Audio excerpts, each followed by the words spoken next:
দেখুন, বয়স্কদের স্বাস্থ্য নিয়ে আমরা অনেকবার আগেও বলেছি, বিভিন্নভাবে তাদের শরীরের বিভিন্ন রকমের সমস্যাগুলোকে আমরা হাইলাইট করেছি। আজকে যে কথাটা বলতে এসলাম সেটা হচ্ছে যে বয়স্কদের একটা পড়ে যাওয়ার প্রবণতা, এটা কিন্তু খুব বেশি, এবং পড়ে গিয়ে তাদের কোনো হাড়ে চোট লাগতে পারে, হাড় ভেঙে যেতে পারে, এছাড়া মাথায় চোট লাগতে পারে, শরীরের অন্য অঙ্গ প্রত্যঙ্গে তো লাগতে পারেই। তাহলে এই পড়ে যাওয়াটা কেন হয়?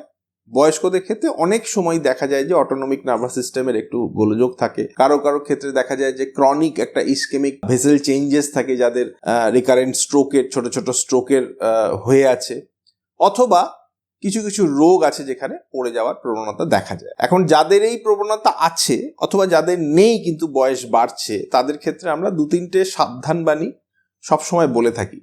যেটা হচ্ছে যে এই পড়ার ঘটনাগুলো দেখা যায় অনেক সময় আপনি যখন ঘুম থেকে উঠছেন, হঠাৎ করে উঠে হাঁটতে গেলেন, তখন হয়। তো সেখানে আমরা বলি যে ঘুম থেকে যখন উঠছেন, উঠেই একেবারে দাঁড়িয়ে পড়বেন না, একবার উঠে বিছানায় বসলেন, তারপর 1 মিনিট পরে দাঁড়াবেন। এতে কিছুটা হলেও প্রেশারের যে তারতম্য আছে ঘুমিয়ে থাকা অবস্থায়, শুয়ে থাকা অবস্থায়, সেটা অতটা বেশি হয় না, যাতে মাথা ঘুরে যাওয়ার চান্সটা কম থাকে। দ্বিতীয় হচ্ছে, যখন আপনি চান করছেন, স্নান করছেন, এই সময়টা দেখা যায় যে সব থেকে বেশি মানুষের মাথা ঘুরে যায়। তো সেক্ষেত্রে আমরা বলি আপনারা কিন্তু কোনো তো পিঁড়িতে বসে, আগে ছোটবেলায় আমরা দেখতাম পিঁড়িতে বসে স্নান, অথবা বাথরুমে একটা চেয়ার ইউজ করবেন চান করার সময়, তাহলে কিন্তু এই পড়ে যাওয়ার পিছল বাথরুমে কিন্তু অনেকটা কমে যায়। তৃতীয়ত, আমরা অনেক সময় দেখি, আমরা প্যান্ট পরার সময় কিংবা পাজামা পরার সময় আমরা কিন্তু পড়ে যাওয়ার প্রবণতা লক্ষ্য করি, যে পাটা হঠাৎ করে মিস করে গেল, ঠিক যেখানে পাটা দেওয়ার কথা সেখানে দিতে পারলাম না।